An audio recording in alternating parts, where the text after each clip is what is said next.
Hey guys, we are back with some more New Jersey Devils franchise mode, and in this one we got a huge offseason ahead of us because we have missed the playoffs 2 years in a row. If we miss again, I think my job's kind of going to be up for grabs at that point. So first of all, we don't know our future in goal because Caleb Wingels did not have the greatest season this past year. However, there's not really any goaltenders on the market that I'm interested in. So I think we just have to, at least for right now, stick with Caleb Wingels. We'll sign a decent backup goaltender, but for right now, Caleb Wingels has to be the man. As I said, there's not many goaltenders going around the league that are too good or too young like Caleb Wingels is. And I know, again, Wingels didn't have the best season, but we just have to hope that he has a bounce back season in front of the new players that we are going to be getting him. So another need that we have is on defense. And obviously, it looks like we have a pretty good defensive core, and we do. We have Dante Fabro, two-way defender. We have Slavin, two-way defender. Carlson, the offensive defenseman. And then Nurse, Severson, and Mikhail Tsitas, our rookie defenseman, is also a two-way defender. And then, of course, Frolov and Leinkow, also two-way defenseman. However, you don't see that defensive defenseman in there. I think we need a pure defensive defenseman to go alongside of Erik Karlsson. And now, one thing you may have noticed last year about our defensive core is that every single pair had a +3 to line chemistry. Now, obviously, an offensive defenseman and a two-way defenseman put together on the same pair isn't terrible. However, if you put an offensive defenseman and a pure defensive defenseman on the same pair, I wonder if that could create a better line chemistry than just +3. I wonder if we could get a +5 out of Erik Karlsson and whatever defensive defenseman we get out of free agency. So that is what I want to try to accomplish there. And as for who we would be moving out in that instance, it would probably be Darnell Nurse, just because number one, he does not want to re-sign, and he's costing $5.75 million for this year. He's down to an 83 overall. He still has that top four potential, and he does fit into our defense chemistry, but nonetheless, the way I see it, Nurse would be the odd man out because I'm hoping that Rocitas will grow up to somewhere around an 83 so that we could put him on the top four defense pair with, I would say, either Fabro or Slavin. And then whoever we get out of free agency could be on the first pair with Erik Karlsson because I'm hoping that line will create some really good offensive chances, being that Erik Karlsson is a solid offensive defenseman. Obviously, he's not the offensive defenseman he once was, but presuming he doesn't drop too much, he's still capable of putting up 45 to 50 point seasons, no doubt. And now taking a look at our forward core, you have Jack Hughes, who needs to be extended. We will do that later. You have Taylor Hall, who also needs to be extended. You have Boqvist, Kiiskinen, all up for extensions, Bykov as well. And the guy who I think is the odd man out here is Jesper Boqvist. He's making 7.5 currently. He dropped down from an 87 to an 84, but that was probably because of statistical performances from previous years. He had, I believe, 74 points at one point, 73, and then 64. But then this past year, he dropped down to 46. So there wasn't really too much line chemistry with whatever line he was on, and he obviously dropped down to an 84. So he's obviously not as valuable as he was before. And the thing for me is when you have two losing seasons in a row, Boqvist is the kind of player you look at and say, maybe we can move on from him, especially when he has a down year. Now, obviously, I like Boqvist whenever he's really turning it on, especially in that 2024-25 season when he had 73 points and was a +20. However, when he's not scoring, he's not really doing much. He doesn't win faceoffs that much. He doesn't hit. He's not really too good defensively. He doesn't block the puck too much. So, again, he's one of those forwards who you can look at when you have losing seasons and say you might be able to move him for someone else who would be a bit more physical, really anytime that you're not scoring. And unfortunately for us, that happened a lot last year. So the way I see things, we could go Hughes, Hall, and Perlini as a line. I really want to see what those three can do. And then Hischier with Bratt and then blank, whoever we get out of free agency. Then the third line could be Bykov, Lundell, and or someone who we get out of free agency, and Kiiskinen. And the reason I say and or for Lundell is because he's not exactly physical either. Now, he did have 42 points last year, and that's a career high for him. So I'm not discrediting what he did last year to possibly move him down to the fourth line. However, he is not really physical, and I feel like that line needs more physicality, especially with Bykov not being physical, and with Keiskinen being 5'8". We kind of need some more physicality on that line, and although Lundell's very good defensively, so he will definitely still be on this team, I'm just not sure if it's going to continue to be on the third line, unless it's to replace an injured player, whoever we get out of free agency. So I definitely want to explore options there. And keep in mind, if we move Lundell down to the fourth line, then he'll get penalty kill time. He'll probably get power play time as well. So I'm not worried about Lundell dropping down. But I think the point stands that we need a lot more defensive players on this team, a lot more physical players as well. That being said, so we will start out with defensemen. And there was no defenseman really particularly great out of this free agency. The best overall defenseman is Yoki Haru, who was at an 85 overall.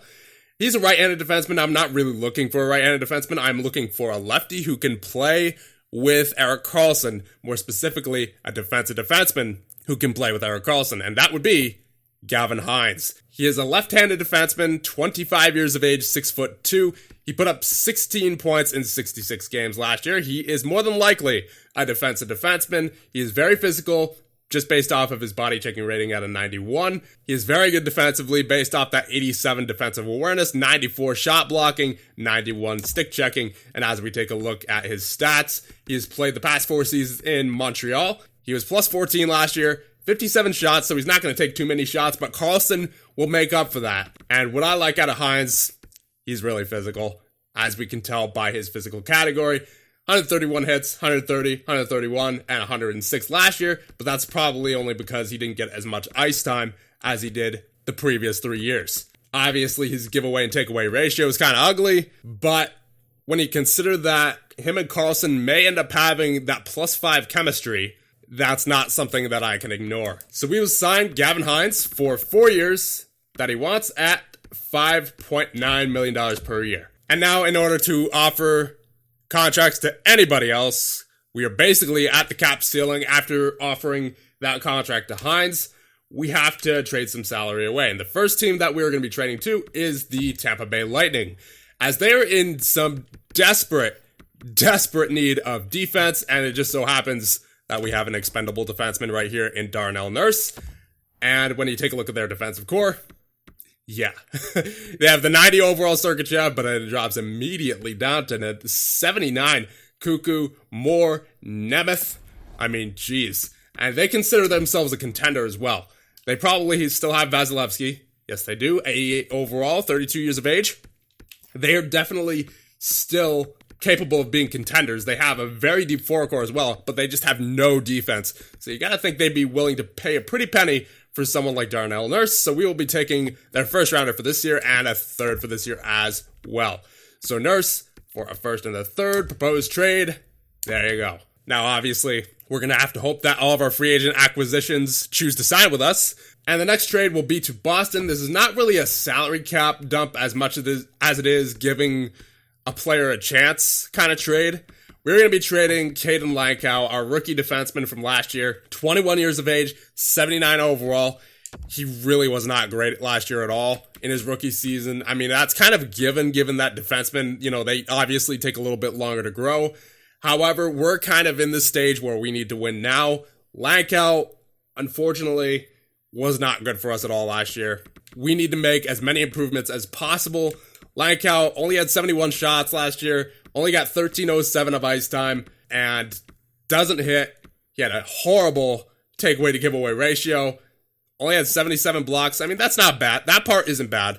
But given that Ratsidas is coming in as well, there's no chance for Lankow to even make it back into the lineup. And I think, honestly, that Frolov will end up growing. I don't think Lankow will. And if he does, it's going to be very, very minimal. So we're going to be trading him to Boston, who are rebuilders. So it makes sense to send him to a rebuilding team. They obviously also lack defense. They have Krug at an 83 and Zaitsev at an 81, but everyone below that, you hate to see it. So we are going to be sending them Lankow, obviously, and what we are going to be getting in return is not a draft pick, but a forward in Marcus Grigorenko. He's an 81 overall. He's a medium top 6. He's young at 23 years of age, but you got to think, with the amount of forwards that Boston has. And I just noticed they have another Bergeron, 19 years of age, Jerome Bergeron. With the amount of forwards they have, they'd be willing to sacrifice one of those to get themselves a defenseman. And not to mention a young defenseman in Caden Lanka, who's only 21, when they could swap Grigorenko, who's 23, and 81 overall, for some help on defense. And that's all we're going to be getting out of this trade. Lankow for Grigorenko, 1-for-1. Now, before we propose this trade, let's take a look at Grigorenko a little bit more in depth. We can see his third line scoring forward. He's 5'9". Obviously, we have a lot of small forwards already. But what I like about Grigorenko is that he was able to put up 33 points on the rebuilding Boston Bruins in only 13:09 of ice time. That tells me he could be some pretty useful depth scoring for us on a team that was really not good with scoring last year. So Lankow for Grigorenko, straight up proposed trade. Trade accepted. And obviously, last but not least, we have to trade Jesper Boqvist, get that 7.5 off the books. And also, we just need to be more physical in the top 6. So that is the goal of this trade. And we are going to be sending him to Vancouver. And one thing we actually have to do here is retain a little bit of his salary, not too much, because we don't want to put ourselves in a bad situation here. However, I don't believe that will be close enough to the cap ceiling to where this will hurt too much. So we can afford to retain 1.8 in salary. And in return, I would like to get back at least a first. I want to try to get a third for next year in there, though that might be pushing it. So let me just explain why this works for Vancouver and why it works for us. Obviously for us, we're dumping off the salary of Jesper Boqvist, and it allows us to go into free agency and get a more physical forward to take his place. And when you take a look at their team, they're actually a pretty decent team on paper. They have an 84 overall goaltender in Michael DiPietro. On defense, they have Hughes, Trafford, Corvo. I mean, they have a really good defensive core. And then at forward, they have Pettersson, Jocelyn, and Bell as their star forwards. But then it drops down to Coleman, Greg, and Shen. And those are their top 6 forwards. Then it drops down to a 76 Kuyel and then 72. So I feel that the Vancouver Canucks could really use the help of Jesper Boqvist. Now, obviously, they're kind of closing in on the salary cap, and that might be why they haven't really gotten the chance to get any other good forwards yet to help them out, but this is really going to help them out, especially if they're able to play Boqvist in their top 6. I would imagine they take someone like Coleman or Shen off that top 6 and put Boqvist in there with Greg, or maybe you spread out the scoring. Maybe you put Coleman on the first line with Jocelyn and Pettersson, and then you put Bell there with Craig and Boqvist. I don't know. I'm just spitting out ideas of what I would do if I was the GM of Vancouver. But for right now, we are the GM of the New Jersey Devils. So we will trade them Boqvist for a first, and we'll try a third. Proposed trade rejected, too far off. So we'll take that third off for sure.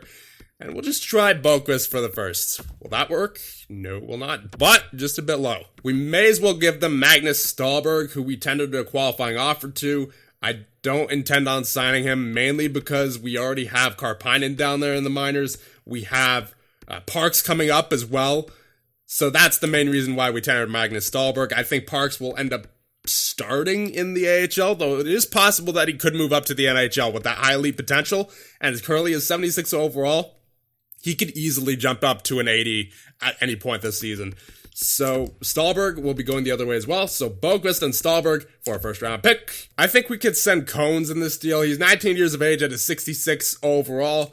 He is a low top 6 defenseman, but he adds that little bit of value, and they want him. Proposed trade. There you go. Done deal. So now with that all out of the way, we can finally go and sign the forwards that we want to sign in free agency. So first, we will start out with some guy all the way at the bottom here. In Jake Virtanen. He is an 80 overall. He scored 17 goals last year and only 826 of ice time, so that was particularly enticing for me. And not to mention, he is also pretty physical as well. 72 hits last season. A respectable takeaway to giveaway ratio. Not great, but it's doable for sure. For only 826 of ice time, it's pretty good. Now, he does want 2.1 in salary. We'll give him 1 year for 2.4, just to be safe. Offer contract to you. And another thing that I like about Virtanen is that he fits in on our 4th line. He also fits in on the penalty kill if we need him to, but I think he'll be mostly just a 4th liner. And the next guy we'll be signing is Kevin Hayes. He may end up being on the third line instead of Anton Lundell, and then Anton Lundell drops down to the fourth line with Virtanen, and I'm going to guess that would be Grigorenko. But obviously, Hayes, it says he fits in on the top 6. I think he'll be a pretty good top 9 player, regardless of what his line chemistry is, because he's got a pretty good takeaway to giveaway ratio. He's physical, which is what we are looking for to replace Lundell. And not to mention, he proved he's still capable of scoring points. Obviously, he wasn't that great in Columbus, but he managed to put up 41 points in San Jose last year. So we will be offering Kevin Hayes 1 year for $3.1 million. And last but not least, Ryan Dzingel. He's an 85 overall. He scored 39 goals last year in 1547 of ice time, 26 assists.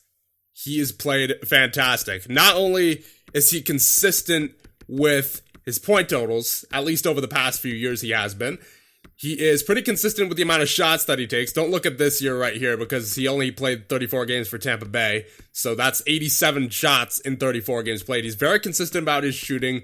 Last year obviously was phenomenal.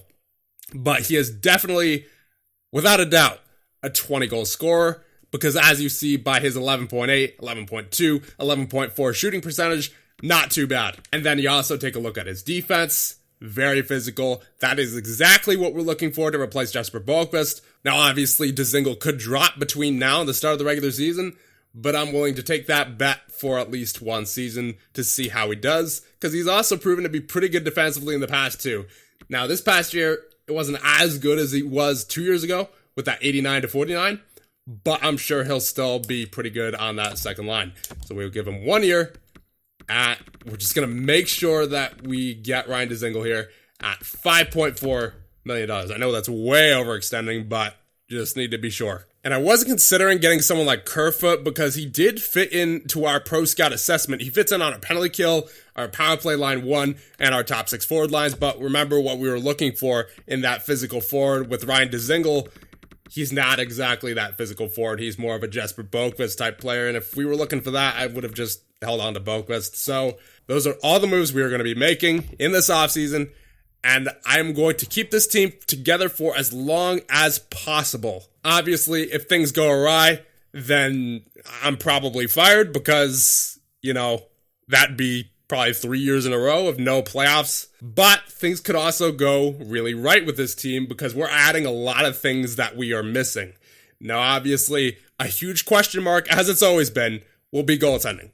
But if Caleb Wingels is able to perform up to expectation, then we should end up having a really good year. And there's Kevin Hayes, there's Virtanen, there's Hines, and there's Dzingel. So with all that being done, we now have 2.7 remaining in cap. We could go after a backup goaltender, and I think we will. But as it stands, our current roster is Wingels and Parks in goal. And on defense, Fabro, Slavin, Carlson, Hines, Severson, Racidis as the top 6 defensemen. And then probably Frolov is the number 7. And then at forward, you have Hughes, Hall, Nico, Dzingel, Perlini, Bratt, Hayes, Kieskinen, Lundell, Bykov, Grigorenko, Twarynski, Virtanen, and Zaka. That's a lot of forward depth. That's a lot of defensive depth. We just need to figure out the goaltending a little bit, and everything should be good to go. And for a backup goaltender, we will be signing Evan Fitzpatrick. He had a .900 save percentage last year in 19 games. And yes, that was the best save percentage of any goaltender I could find who was a reasonable price that we can afford. We'll give him 1 year for $1.5 million. And one other thing I actually forgot about, we do need an assistant coach for the NHL and an associate coach as well for the AHL. So I think I will go out and do that right now. And there's Fitzpatrick. Trade alert to Nashville, Dunn and Dineen, and to Pittsburgh a second and a third. Another trade, Minnesota gets Justin Falk and a third, and then to Vegas, Klim Kostin and a third. We have a trade to Anaheim, Bean, a third and a fourth, and to Carolina, Nick Ritchie. We have another trade to Buffalo, Logan Brown, and Linus Soderstrom, I believe that is, and to Ottawa, a first and a fifth. And here we are in the roster moves. Let's see what the jumps were for the offseason. So Wingels is at an 84 overall, and Evan Fitzpatrick at an 80 overall. We expected that, but what about in the system? Okay, Parks is in 78 overall, so we'll start him in the minors, and we'll see what his capabilities are. Defenseman, you have Fabro, Slavin, Racidis at an 83. There you go. Hines, 83. Karlsson, unfortunately, dropped down to an 82, but he'll still be on the top pair with Hines. I think that will create some very good chemistry, and Severson at an 82. Now, what about Frolov? Yep, he's at an 80, so we will call him up. He will be the 7th defenseman for right now. And plus, I would like to hold on to him just in case someone like Severson drops down during the year, or maybe Karlsson as well. Who knows? Hopefully not Karlsson, because then that whole plan with Hines thing would just go out the window. But still, nonetheless, I would really like to keep Frolov on board. And forwards, you have Hughes, Hischier, Hall, Perlini, Bratt, Lundell, Kieskinen, Dzingel, Hayes, Bykov, Grigorenko, Torinsky, Virtanen, and Zacha. Yep, there it is. Gavin Hines and Erik Karlsson have a +5 line chemistry on the first D pair. Now let's see what happens if we put them on the top 4. I'm just curious. Okay, they still retain that +5. We could put them on the top 4 as well if we need to. And then what about the top 6, just in case? Okay, they only have a +3 there. So it's either the top 4 or the top 2 for Karlsson and Hines. But one thing is for sure, Hines and Karlsson need to stay a pair. Now, what should we do here with Rotsidis and Fabro? I know I do not want to play Rotsidis on the top 6, so it's either Rotsidis and Fabro on the top pair, or it's Hines and Karlsson on the top pair, and then Rotsidis and Fabro drop down to the top 4. So Slavin and Severson are stuck on the top 6, unfortunately, no matter what. But we really have to grow Rotsidis, and I don't want Fabro to drop down just yet, so that's why we're still playing him in the top 4. And Slavin and Severson, they're both 33. Karlsson's 37, but we need him to get that really good chemistry with Gavin Hines. So that is why Slavin and Severson are on the top 6. And at forward, you have Hall, Hughes, Perlini. They create a +3 together, so it'll be interesting to see what they do this season. Bratt, Hischier, and Dzingel. Dzingel is unfortunately at an 83 overall, but he should still be serviceable enough for that second line to be able to get it done with Nico and Bratt. Bykov, Hayes, and Kieskinen also creates that +3. And then the fourth line, Grigorenko, Lundell, and Virtanen. And actually, you know what? I want to get Hines and Karlsson on the first line for right now, as we are getting Rotsidis power play time. So I don't want him getting too much time right away, and plus he still gets that +3 boost from Fabro as his partner. So the power play is essentially the same as the 5-on-5 lines. Hall, Hughes, Perlini, Slavin, and Fabro. And then Bratt, Hischier, Dzingel, Rotsidis, and Karlsson. Obviously, Slavin being the odd man out there, who is normally in the bottom 6, but he's getting power play time. 4-man power play is effectively the same. Penalty kill, Lundell, Hayes, Hines, Fabro, and then Hischier, Dzingel, Slavin, and Severson. 3-man penalty kill, basically the same once again, except without the wingers. 4-on-4, Hughes, Hall, Hines, and Karlsson. Nico, Perlini, Rotsidis, and Fabro. Lundell, Hayes, Slavin, and Severson. Then the 3-on-3, Hughes, Hall, Fabro, Nico, Perlini, and Karlsson. And then Lundell, Rotsidis, and Severson. So notice we're going with the 2 defensemen on the 3-on-3 third line. Extra attackers are Hischier and Hughes. Shootout, Hughes, Hischier, Hall, Perlini, and, well, Bratt and then Perlini. And then in goal, of course, Wingels and Fitzpatrick. And it's currently scratched are Zacha, Frolov, and Twarynski. So there you go. There are the changes for the start of year number 9. Let me know what you guys think. And I'll see you guys in the next one when we start up year number 9. And let's hope it's a good one. See you guys in the next one.